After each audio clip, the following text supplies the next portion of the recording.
안녕하세요. 오마가 편견 시청자 여러분. 저는 전총. 저는 연변입니다. 네, 안녕하세요. 연변, 오늘 제가 너무 충격적인 기사를 하나 봤어요. 이거 진짜 연변도 보셨을 것 같은데 이 이야기를 안 할 수가 없어가지고 진짜 급하게 다른 어떤 주제들을 생각하다가 가지고 나왔거든요.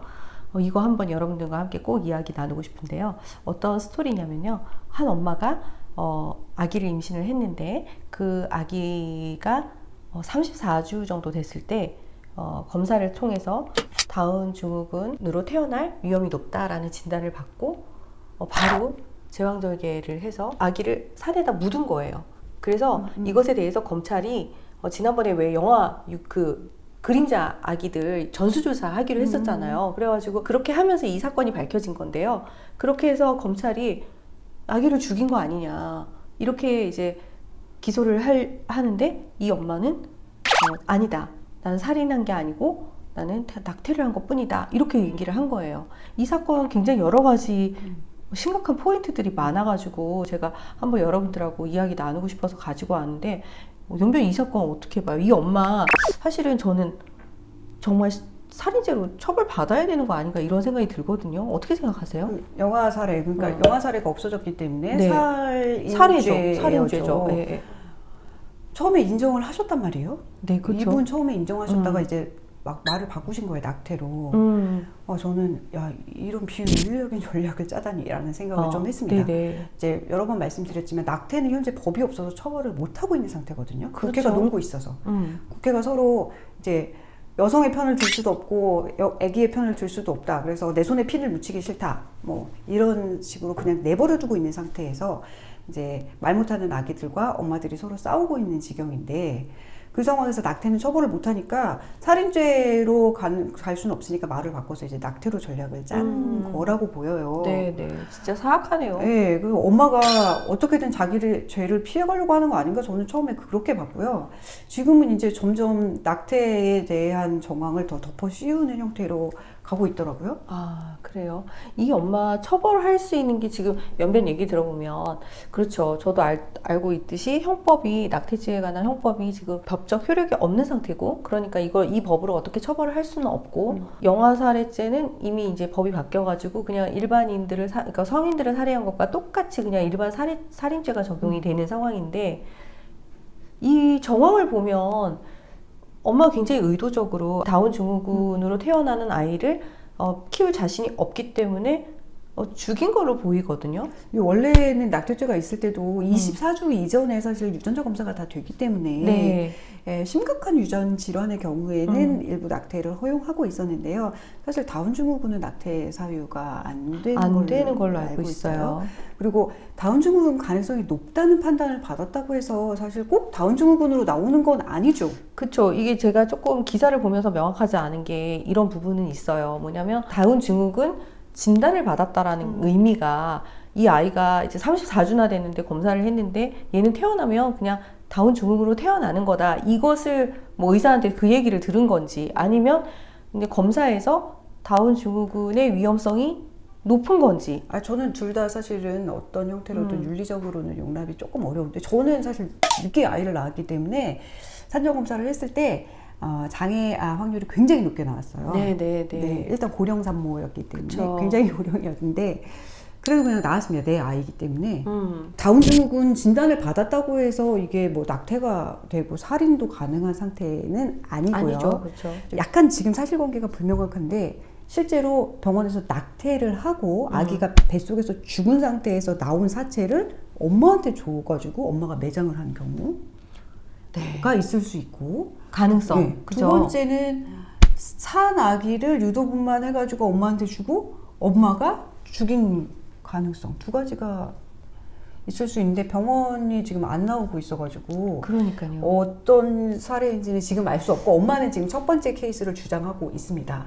그러면 제가 궁금한 건 이게 2015년에 일어난 사건이잖아요. 엄마 진술에 의하면 자기가 이 아기를 낳을 자신이 없어가지고 낙태를 하기 위해서 여러 병원에 전화를 했는데 주수가 너무 많으니까 해줄 수가 없다. 근데 한 병원에서 해주겠다라고 해가지고 한 걸로 이제 진술을 했거든요. 그러면 그 병원에서 이게 분명히 불법 낙태인 걸 알고 시술을 했을 텐데 그 병원을 찾는다면 그 의사 선생님은 기소가 될 수 있나요? 당연히 처벌이 안 됩니다. 안 되는 거예요? 원래 이제 모든 네. 법은 피고인에게 최대한 유리하게 해석하게 되어 있어요. 네. 이제 낙태법이 그때 당시에는 있었지만 지금은 없어졌잖아요. 유리하게 법이 개정된 경우라면 네. 의사 선생님을 낙태죄로 그때 당시 행위 당시의 법률로 기소를 할 수가 없습니다. 없는 거죠. 소급해서 네, 할 네. 수가 없는 거죠. 실제로 이제 의사 낙태죄 말고 다른 낙태죄로 기소를 생각해 볼 수 있는데 대법원에서 호의적이지는 않습니다. 왜냐하면 법을 정비해서 명확한 법으로 피고인을 처벌해야지 막 추정해가지고 피고인을 처벌하는 것은 옳지 않다 하는 생각을 가지고 있어요. 이게 사실은 죄형법정주의 기본 원리니까요. 네. 사실은 4개월 이상 된 아기는 매장할 때 신고해야 되거든요. 그렇죠. 네, 네. 근데 장사에 관한 법률도 위반한 걸로 보이는데 시효가 다 된 걸로 보이고 네. 여러 가지를 고려해서 전략을 짜고 계신 게 아닐까 약간 그런 생각이 들기도 해요. 아니 34주면요 다 큰 애기거든요. 그 정도면 아이가 2kg 분명히 정도. 나와서 이제 독자 생존이 가능한 계열수란 말이에요. 네, 낙태죄 헌법불합치 판결에서도 독자 생존 가능한 시기 이전까지의 낙태를 어떻게 허용할지 생각해 보라는 거기 때문에 헌법재판소 취지에 보더라도 34주 아기를 낙태한 것은 처벌 대상이 되어야 하는 것이 맞죠. 그러니까 근데 저도 저희 둘째를 36주에 낳았거든요. 저도. 네. 근데 34주면 정말 불과 2주 차이 아기잖아요. 2kg 정도 되고요. 네. 사실 지금 의학 수준으로는 한 20주 정도 넘어가면 인큐베이터에 들어가면 살 수 있다고 하고 그럼요. 저도 36주 아기 나왔을 때 인큐베이터에 안 들어가고 그냥 그럼요. 살았습니다. 저희 애도 인큐베이터 안 들어가고 그냥 살았거든요. 근데 저희들 댓글에도 그런 게 달릴 수도 있어요. 뭐냐면 야 다운 증후군인데 그러면 나와가지고 니네가 키울 자신이 없을 때 어떻게 할 거야? 이렇게 항의하시는 분도 있을 텐데. 그러면 장애인은 다 죽어야죠. 그렇죠. 이 아이들이 죽지 않도록 보호해주는 게 국가의 인권 보호 의무고요. 그게 장애인 복지입니다. 네, 맞습니다. 네. 장애를 가진 엄마들이 아이를 죽이려는 선택을 하지 않도록 만드는 것이 진짜 복지국가죠. 그렇죠. 네, 그리고 저는 그게 그렇게 당연히 생각하고요. 문명국가고요. 네. 문명국가의 의무라고 생각을 하는 거고요. 이 34주의 낙태를 어떻게 하냐면 뱃속에서 아기가 죽어서 나오는 게 낙태거든요. 근데 뱃속의 아기를 어떻게 죽일까요? 그쵸. 그보다 아주 더 어릴 이제, 때는 예. 이제 진공청소기 같은 걸로 흡입해서 이게 소파술로 꺼내는 거고요. 그러면 나오기만 해도 아기가 너무 약하기 때문에 죽는 거고요. 그 이상의 아기들은 사실 이제 긁어서 꺼내는 거죠. 제가 알기로는 그 시술 방법을 봤는데요.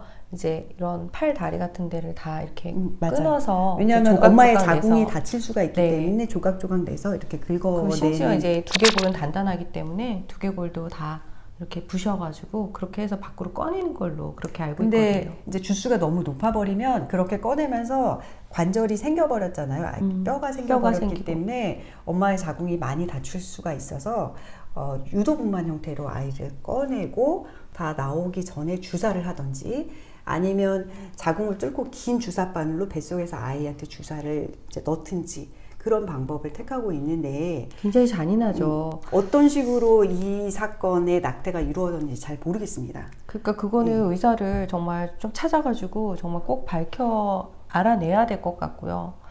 근데 그렇게 저는 되기를 이제 좀 태어난 아기를 집어 던지는 것과 이 뱃속에 있는 아기를 죽이기로 결단한 것의 차이에 대해서 여러분들이 좀 생각을 해주셔야 될 것 같아요. 특히 34주 정도면 나와서 살 수 있는 아기를 뱃속에서 거의 다 꺼낸 다음에 죽이는 경우가 많습니다. 그래요. 그 외국에서 미국에서는 정말 그 낙태를 찬성하는 그런 사람들이 내놓은 법 중에 어떤 게 있냐면 출산해서 한 달 안에만 죽이면 그건 낙태로 인정하자. 그래서 처벌하지 말자. 처벌하지 말자. 이런 법까지 나온 걸로 알고 있거든요. 그리고 또 이제 끔찍한 얘기 해드려서 죄송합니다만 미국에서는 실제로 이제 옛날이죠. 미국에서 50년간 낙태가 허용됐기 때문에 아이를 유도분만 형태로 꺼낸 다음에 뇌만 손상시키고 얼른 장기를 꺼내가지고 그것을 판매하기도 합니다. 네, 태아의 그 사체애들, 영아들의 사체애들을 이용해서 비즈니스에 이용하고 있다라는 것은 미국에서는 굉장히 공공연하게 알려진 일들이고 우리나라에서도 이런 영아들이나 그러니까 낙태된 태아들에 대한 그 사체를 어떻게 처리하는지 이런 부분들 진짜 모르잖아요. 저도 몰라요. 이런 부분들이 어떻게 이루어지고 있는지 정말 국가는 이것들을 잘 관리하고 그렇게 잘 하고 있는 것인지 정말 궁금하거든요. 그래서 저는 이 뉴스를 보면서 사실은